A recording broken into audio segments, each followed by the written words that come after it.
বাহ, আজ পেঁপে ভর্তাটা খাসা হয়েছে বউ। কি যে ভালো লাগছে। দাও, আমাকে আরো দুটো ভাত দাও। দিচ্ছি গো দিচ্ছি।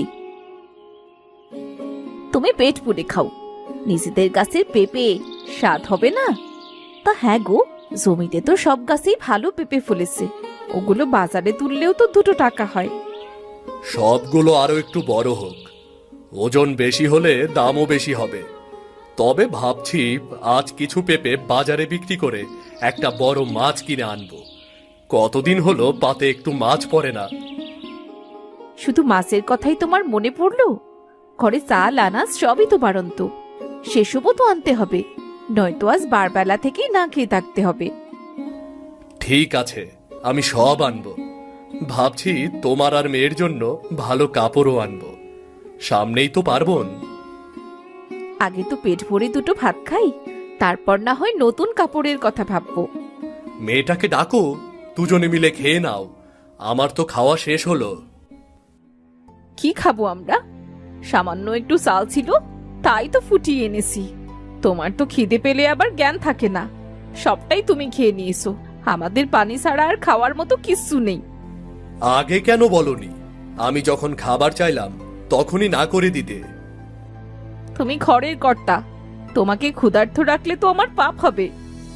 তোমরা একটু অপেক্ষা করো, আমি এখনই জমিতে গিয়ে পেঁপে পেরে বাজারে যাচ্ছি।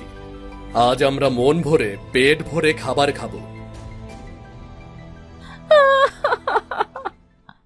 এই এলেন কাঁদুনি বিবি, জীবনের দুঃখের শেষ নাই, কথায় কথায় এনার কান্না পায়। কি হয়েছে রে রমণী, অমন করে কাঁদছিস কেন?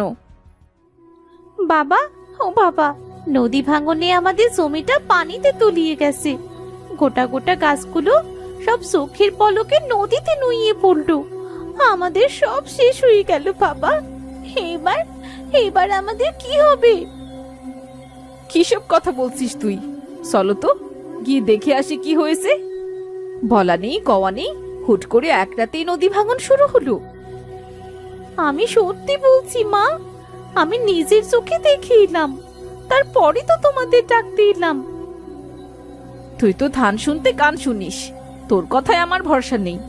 ওগো চলো তো গিয়ে দেখে আসি।